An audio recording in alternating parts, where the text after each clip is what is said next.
Tourism, ఈ 3 department government పెద్ద ఎత్తున ఫండ్స్ కేటాయించింది. ఇవాళ మెడికల్ ఎడ్యుకేషన్ అనేది మనకు చాలా అవసరము.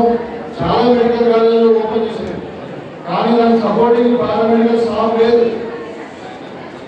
నర్సింగ్ స్టాఫ్ లేదు, ఫిజియోథెరపీ స్టాఫ్ లేదు, ఫార్మసీ స్టాఫ్ లేదు. అదేవిధంగా మనకు ల్యాబ్ టెక్నాలజీ, ఎక్స్రే టెక్నీషియన్ కానీ, సిటీ ఎంఆర్ఐ టెక్నీషియన్స్ కానీ, మరి థియేటర్ టెక్నీషియన్స్ ఎంత కూడా లేదు. కాబట్టి ఇవన్నీ కూడా ఎంకరేజ్ చేయడానికి సపోర్టివ్ పారామెడికల్ ఇన్స్టిట్యూషన్స్ ఉండాలన్నది ప్రభుత్వ ఆలోచన. ఇప్పుడు ఎవ్రీ మెడికల్ కాలేజ్లో ఖచ్చితంగా పారామెడికల్ ఇన్స్టిట్యూషన్స్ అభ్యాసాలు ఉండాలనే గవర్నమెంట్ యొక్క నిర్ణయం. ఇవాళ ఎడ్యుకేషన్ హైయెస్ట్ ఇంపార్టెన్స్ ఇస్తూ ఉంది. ఇయర్లీ గతంలో pass government scheme only 67% budget total budget for education. But ఇక్కడ తెలంగాణ గవర్నమెంట్ రేవంత్ రెడ్డి గారు వచ్చిన తర్వాత 22,000 కోర్స్ అంటే 22,000 కోట్లు దగ్గర దగ్గర more than 10% of the budget is spent for education.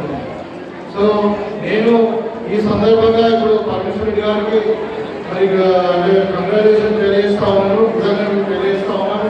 ఇంత చక్కటి ఇన్స్టిట్యూషన్ ఇక్కడ మా నిజామాబాద్ రూరల్ కాన్స్టిట్యూన్సీలో పెట్టి మరి ఇక్కడ సేవలు అందించినందుకు, ఎడ్యుకేషన్ ఇస్తున్నందుకు మరి ప్రాంతానికి చాలా ఉపయోగం. ఇదంతా కూడా మరి ఇక్కడ చాలా మంది ఎంప్లాయీస్ కూడా ఉన్నారు, చాలా మంది పిల్లలు ఆల్ ఓవర్ ఇండియా ఇక్కడ వచ్చి చదువుకుంటున్నారు.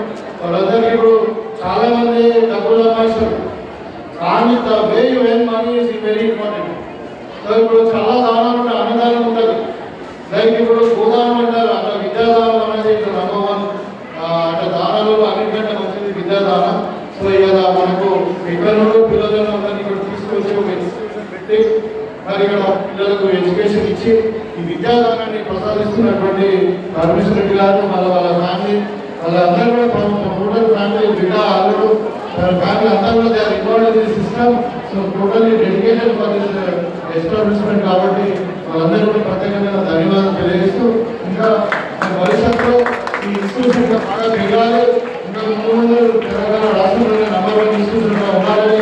ఈవెన్ డెంటల్ కాలేజ్ మామూలుగా ఎస్టాబ్లిష్ డెంటల్ కాలేజ్ లేదు, మా దగ్గర డెంటల్ కాలేజ్ లేకుండే.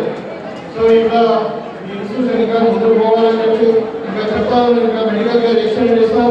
మరి ఇంకా అప్పుడు మన కరోనా టైంలో కూడా నేను స్టిల్ రిమెంబర్, కరోనా టైంలో చాలా మంది హాస్పిటల్స్ రన్ చేయాలంటే భయపడ్డారు.